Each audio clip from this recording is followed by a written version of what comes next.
Doctor Anwarul Haque লস্করের লেখা একটি গল্প আমি পড়ছি। গল্পের নাম পেন ড্রাইভ। রাহুল ছিল একটি ছোট্ট শহরের বিশ্ববিদ্যালয়ের ছাত্র। তার অধ্যাবসায় এবং মেধার জন্য সে তার বন্ধুদের মাঝে বেশ পরিচিত ছিল।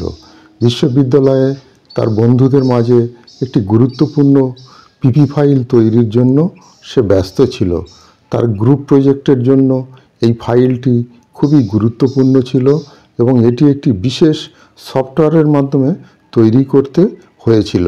একদিন রাহুল তার পেন ড্রাইভে এই ফাইলটি সেভ করে বাড়ি ফিরছিল। পেন ড্রাইভটি তার জন্য অত্যন্ত গুরুত্বপূর্ণ, কারণ এটি তার প্রজেক্টের একমাত্র কপি ছিল। সে যখন বাসে চড়েছিল তখন তাকে লাগছিল বেশ পেন ড্রাইভ তার পকেটে নেই। সে তৎক্ষণাৎ বুঝতে পারল সে সম্ভবত বাসে পেন ড্রাইভটি রেখে এসছে। রাহুল দ্রুত বাসের স্টপে ফিরে গেল, কিন্তু বাসটি চলে গিয়েছিল।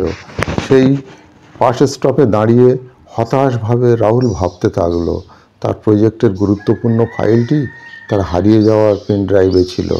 সে ভেবেছিল হয়তো পেন ড্রাইভটি কাউকে পেয়ে যাবে অথবা বাস স্টেশনে কেউ এটা ফিরে দেবে, কিন্তু দিনভর চেষ্টা করার পর কিছুই পেল না। রাহুলের মন খারাপ হয়ে গেল। তার প্রজেক্টের জন্য আর সময়ও ছিল না।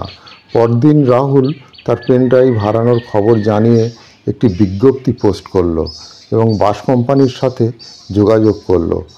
এক সপ্তাহ পরে রাহুলের কাছে একটি ফোন এলো। বাস কোম্পানি তার পেন ড্রাইভ খুঁজে পেয়েছে। এটি একটি বাস কন্ডাক্টরের হাতে পাওয়া গিয়েছিল। কন্ডাক্টরটি পেন ড্রাইভটা বাস স্টেশনে জমা দিয়েছিল। রাহুল খুবই খুশি হলো এবং কৃতজ্ঞতা হয়ে বাস স্টেশনে গিয়ে তার পেন ড্রাইভটি পুনরুদ্ধার করলো। পেন ড্রাইভটি পুরোপুরি নিরাপদ ছিল এবং তার প্রজেক্টের ফাইল ঠিকঠাক ছিল।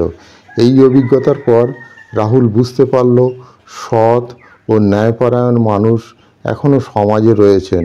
পাশাপাশি তার হারানো পেন ড্রাইভ ফিরে পাওয়া তাকে একটি গুরুত্বপূর্ণ শিক্ষা দিয়েছে।